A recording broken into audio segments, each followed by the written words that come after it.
بسم الله الرحمن الرحيم، والصلاة والسلام على أشرف المرسلين وخير مبعوث للعالمين سيدنا محمد وعلى آله وصحبه أجمعين.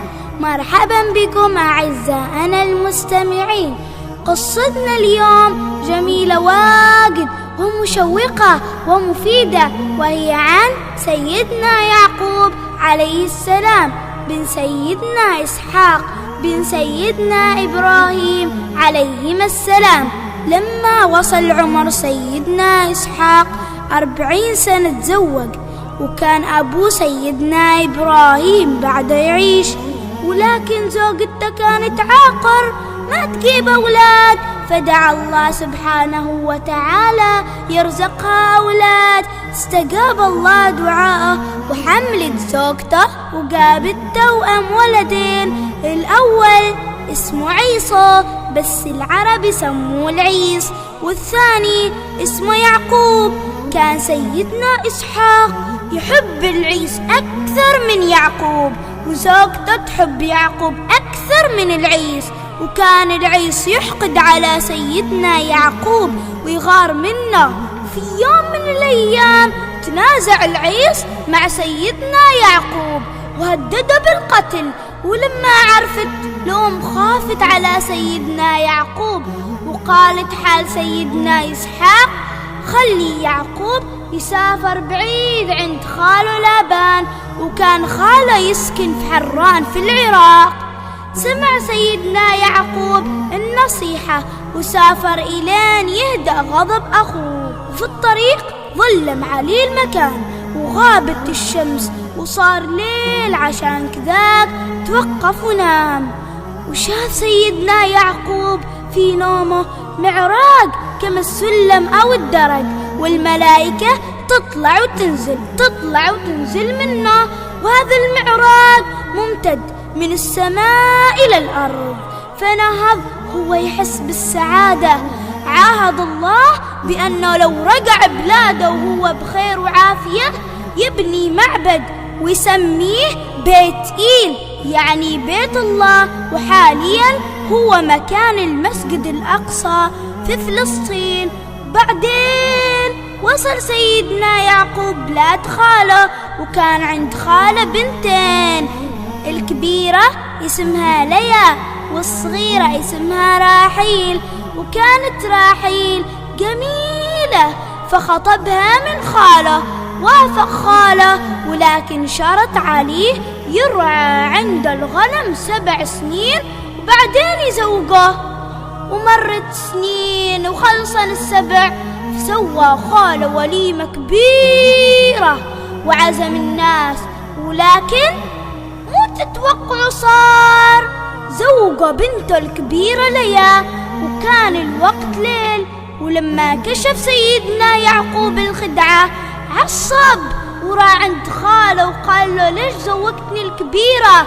ليش خدعتني خالي؟ رد عليه خاله العادة عنا ما نزوج الصغيرة قبل الكبيرة. قال له سيدنا يعقوب بس أنا أريد راحيل. قال له خاله ارعى عندي الغنم 7 سنين غيرهم وزوجك راحيل. مرت 7 سنين وتزوج سيدنا يعقوب راحيل.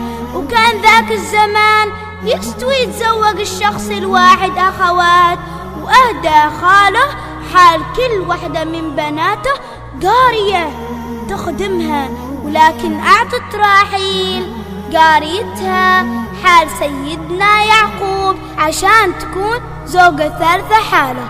وسوت أختها ليا كماها زوجتها قاريتها، فتكون الزوجة الرابعة لسيدنا يعقوب عليه السلام.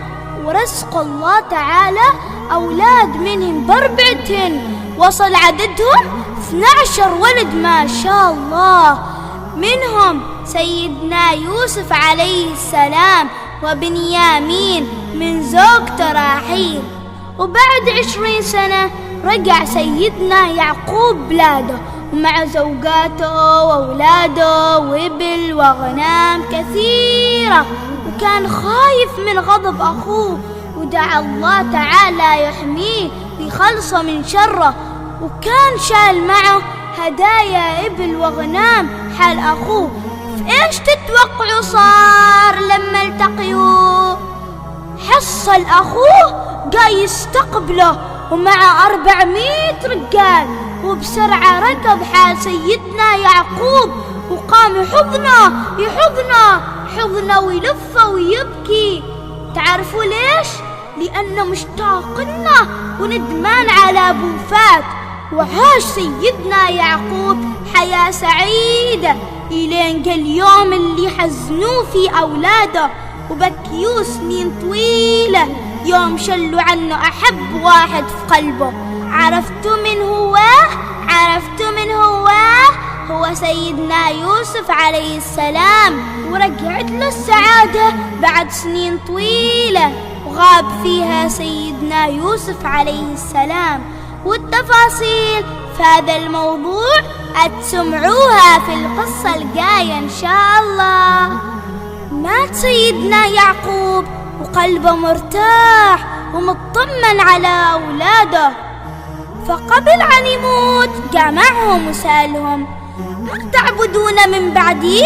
قالوا: نعبد إلهك وإله آبائك إبراهيم وإسماعيل وإسحاق إلها واحدا ونحن له مسلمون.